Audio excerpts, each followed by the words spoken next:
Hello students, आज हम पढ़ेंगे class 12th chapter first part 2। इसमें हम chapter first electric charges and field, इसमें हम देखेंगे basic properties of electric charges. तो जो इलेक्ट्रिक चार्ज होता है उसकी बेसिक प्रॉपर्टीज़ कितनी होती हैं। तो 3 types of basic properties of charge.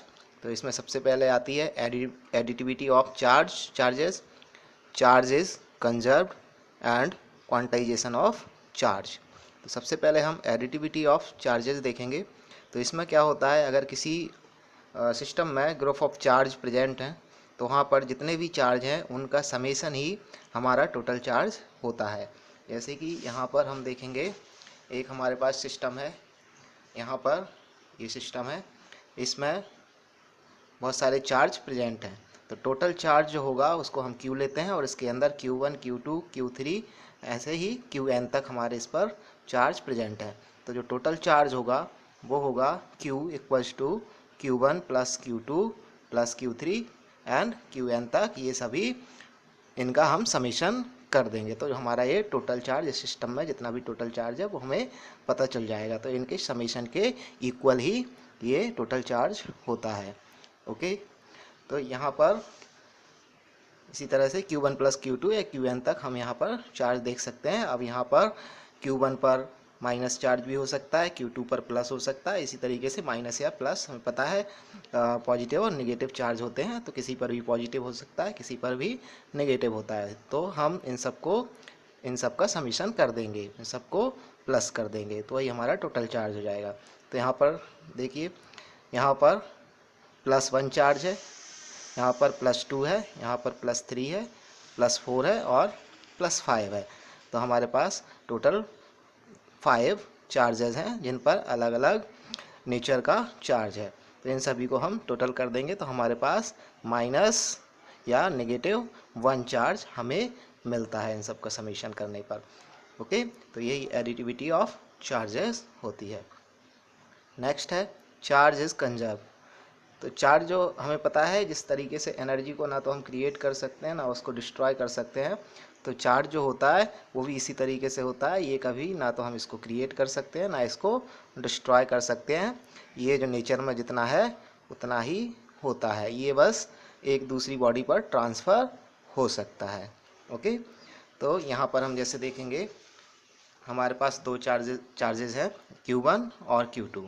यहाँ पर अगर कोई एक इलेक्ट्रॉन इस बॉडी से दूसरी बॉडी पर पहुँच जाता है तो जो पहले इन दोनों सिस्टम पर जितना टोटल चार्ज था वो कितना था, वो था हमारा Q equals to Q1 plus Q2। Okay, तो ये पहले पहले था, ये बिफोर ट्रांसफ़र ऑफ इलेक्ट्रॉन। अगर एक इलेक्ट्रॉन ट्रांसफ़र हो जाता है या कितने भी इलेक्ट्रॉन ट्रांसफ़र हो जाते हैं तो इसके बाद जो टोटल चार्ज होगा उसको हम ले लेंगे Q dash equals to Q1 dash plus Q2 dash. Means एक इलेक्ट्रॉन यहाँ से यहाँ पर शिफ्ट हो गया तो यहाँ पर Q डैश 1 चार्ज बचेगा और यहाँ पर Q डैश 2 चार्ज बचेगा। ओके, तो यहाँ पर जो टोटल चार्ज होगा वो हमारा जो पहले था वो Q और जो बाद में टोटल सिस्टम पर जो चार्ज है वो इक्वल ही रहेंगे, उनमें कोई भी चेंजेस नहीं होगा।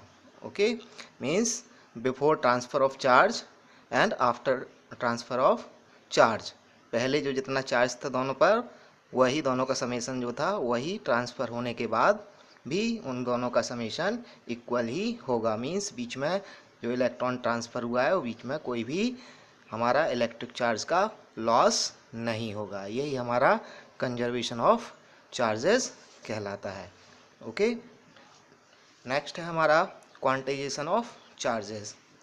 क्वांटाइजेशन ऑफ चार्जेस में experimentally it is established that all free charges are integral multiple of a basic unit of charge denoted by E. E means electron. Thus charge Q on a body is always given by Q equals to number of electron या N। तो यहाँ पर Q total charge है और यहाँ पर N integer number है और E इलेक्ट्रॉन है। ओके, तो अगर किसी बॉडी पर हमारा चार्ज है, कोई हमारे पास एक बॉडी है, यहाँ पर हमारा total number of electron present है। ओके, ये हमारा टोटल 4 इलेक्ट्रॉन प्रेजेंट है, तो इस पर जो टोटल चार्ज हो जाएगा वो एन ई से हम देखेंगे तो टोटल नंबर ऑफ इलेक्ट्रॉन कितने प्रेजेंट है, तो वो हो जाएगा Q equals to 4E। Okay, अब E क्या है, अगर इस पर इलेक्ट्रॉन प्रेजेंट है, मीन्स प्रेजेंट का मतलब है कि बाहर से इस पर ट्रांसफ़र हुए हैं, क्योंकि जनरली जो हमारा मटेरियल होता है अगर वो अनचार्ज्ड है तो उस पर प्रोटॉन और इलेक्ट्रॉन इक्वल क्वांटिटी में होते हैं, तो जो नेट चार्ज होता है वो जीरो होता है। लेकिन अगर हम किसी चीज़ से रब करते हैं तो उस पर इलेक्ट्रॉन शिफ्ट हो जाते हैं। अगर इलेक्ट्रॉन इस पर शिफ्ट हुए हैं किसी दूसरी बॉडी से रब करने पर, तो यहाँ पर हमारे नेगेटिव चार्ज हो जाएगा। ओके, तो यहाँ पर कितना हो जाएगा, तो अगर इस पर इलेक्ट्रॉन आएंगे तो वो हो जाएगा Q इक्वल्स टू -4E लिखेंगे हम। ओके, क्योंकि इलेक्ट्रॉन इस पर शिफ्ट हुए हैं और इस बॉडी से शिफ्ट हुए हैं, तो इस पर हमारा हो जाएगा total charge Q equals to 4, या इसको हम लिखेंगे +4E।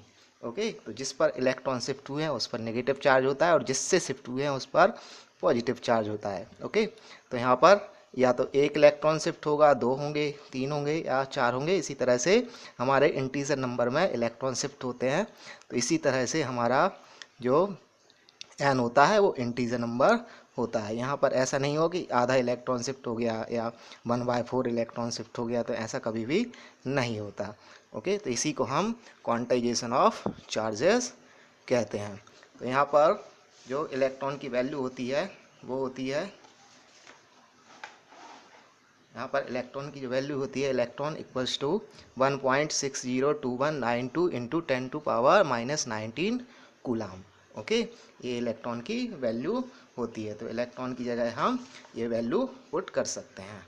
ओके, तो ये हमारा क्वांटाइजेशन ऑफ चार्जेस होता है। तो ये 3 बेसिक प्रॉपर्टीज़ होती हैं चार्ज की, इनको अच्छे से समझना ज़रूरी है। ओके स्टूडेंट्स, नेक्स्ट हम यहाँ पर इम्पॉर्टेंट चीज़ देखेंगे जो है कूलाम्स लॉ।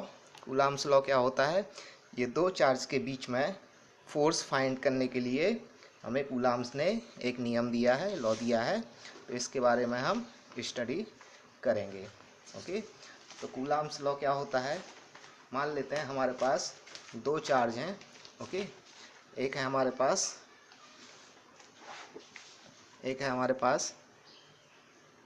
Q1 और दूसरा है Q2, और इन दोनों के बीच की जो डिस्टेंस है वो उसको ले लेते हैं हम R। ओके, तो यहाँ पर Q1 चार्ज है और ये है Q2 चार्ज। ओके, अब इन दोनों के बीच में कितना फोर्स अप्लाई हो रहा है, तो या तो ये Q1 पॉजिटिव हो सकता है, ओके, Q2 भी पॉजिटिव हो सकता है, या दोनों नेगेटिव हो सकते हैं, या एक पॉजिटिव एक नेगेटिव हो सकता है। इससे कोई फ़र्क नहीं पड़ता, अगर दोनों पॉजिटिव होंगे तो दोनों में रिपल्सन होगा, ओके, नेगेटिव होंगे तब भी रिपल्सन होगा, लेकिन अपोजिट चार्ज होंगे तो दोनों में अट्रैक्शन होगा। लेकिन जो फोर्स का मैग्नीट्यूड है हम उसको फाइंड करने के लिए हम कूलाम्स लॉ का यूज़ करते हैं। तो कूलाम्स ने हमें फर्स्ट क्या दिया था, जो लॉ दिया था वो था हमारा कि जो 2 चार्ज हैं उनके बीच में कितना फोर्स होगा। तो सबसे पहले उन्होंने फर्स्ट लॉ दिया था, F force directly proportional to multiple of product of both charges. तो ये दोनों चार्जेस के प्रोडक्ट के डायरेक्टली प्रोपोर्शनल होगा, ये फर्स्ट लॉ था। और सेकंड उन्होंने दिया था, force inversely proportional to square of distance between both charges. तो दोनों चार्जेस के डिस्टेंस के स्क्वायर के इनवर्सली प्रोपोर्शनल होगा, ये हमारा सेकंड लॉ उन्होंने दिया था। ओके, तो इन दोनों को अगर हम कंबाइन कर देते हैं तो हमें क्या मिलता है, फोर्स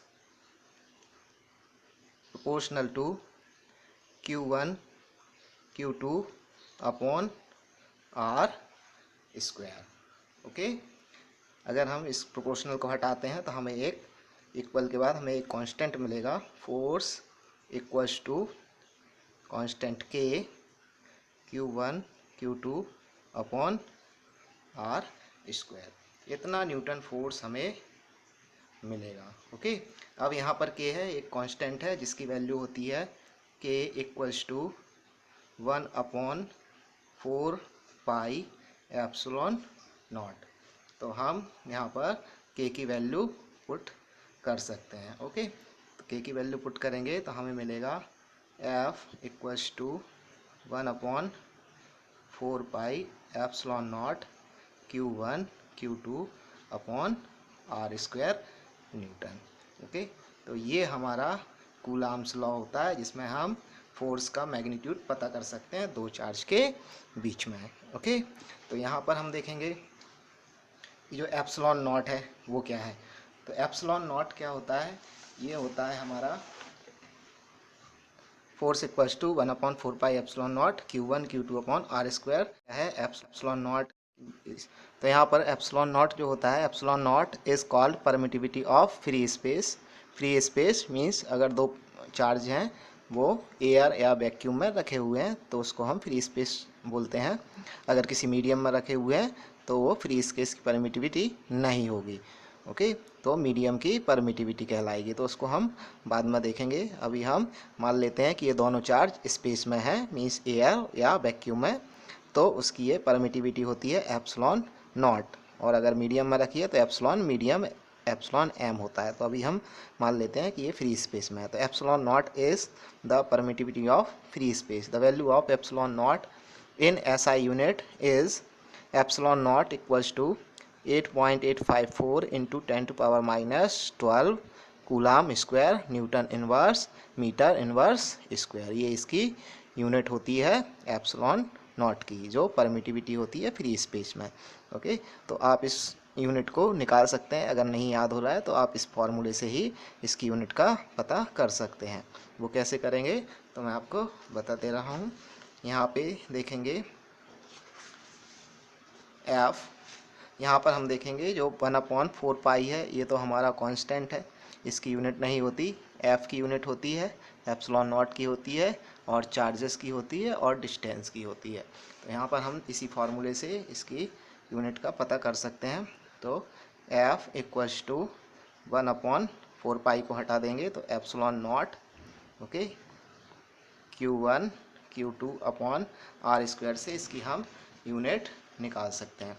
तो इनको हम ट्रांसपोज कर देंगे तो ये हो जाएगा epsilon not equals to 1/4 charge 1 charge 2 upon R distance square.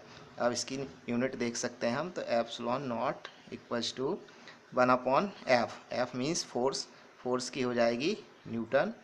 दो चार्ज हैं तो इसकी कूलाम तो कूलाम स्क्वायर, अपॉन डिस्टेंस है तो डिस्टेंस की होती है मीटर SI यूनिट, तो मीटर स्क्वायर।